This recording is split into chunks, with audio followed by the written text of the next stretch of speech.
promise of my maternal grandfather Harris, he gave me the tragic news that my father had died in faraway Denver, Colorado. I ran into the bedroom and knelt beside the bed, crying my heart out. Grandpa followed me and went to his knees beside me and said, "I will be your father." That tender promise is a powerful example of what grandparents can do to fill in the gaps when families lose or are missing a member. Parents and others like grandparents who fill that role for children are the master teachers. Their most effective teaching is by example. The family circle is the ideal place to demonstrate and learn eternal values. The Church of Jesus Christ is sometimes known as a family-centered church. It is. Our relationship to God and the purpose of our mortal life are explained in terms of the family. In the United States, we are suffering from a deterioration in marriage and childbearing. For nearly 100 years, the proportion of households headed by married couples has declined, and so has the birth rate. But Latter-day Saint values and practices should improve, not follow those trends. It is vital that Latter-day Saints do not lose their understanding of the purpose of marriage and the value of children. That is the future for which we strive. In my boyhood, 70 years ago, I lived on my grandparents' farm in a setting where almost all that happened during the day was under the direction of the family.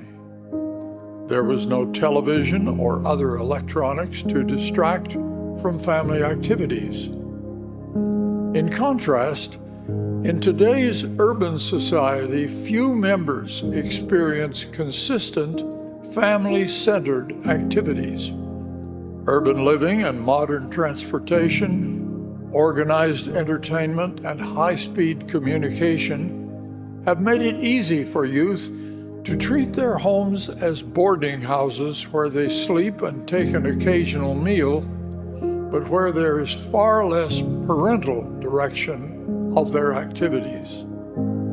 In times past, one of the great influences that unified families was the experience of struggling together in pursuit of a common goal.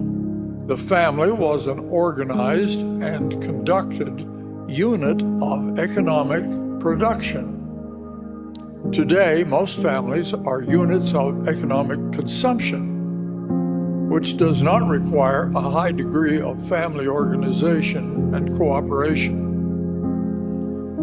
As parental influences diminish, Latter-day Saints still have a God-given responsibility to teach their children to prepare for our family destiny in eternity. My father died when I was 7 years old, so my younger brother and sister and I were raised by a widowed mother. In the most difficult of situations, she pressed on.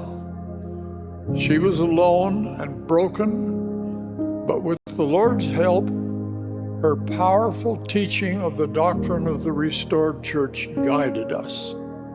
We were raised in a happy home in which our deceased father was always a reality. She taught us that we had a father and she had a husband, and we would always be a family because of their temple marriage. Our father was just away temporarily because the Lord had called him to a different work. Following Christ and giving ourselves in service to one another is the best remedy for the selfishness and individualism that now seems so common. Many parents will find that they can turn their family on if they all turn their technologies off. And parents, remember, what those children really want for dinner is time with you.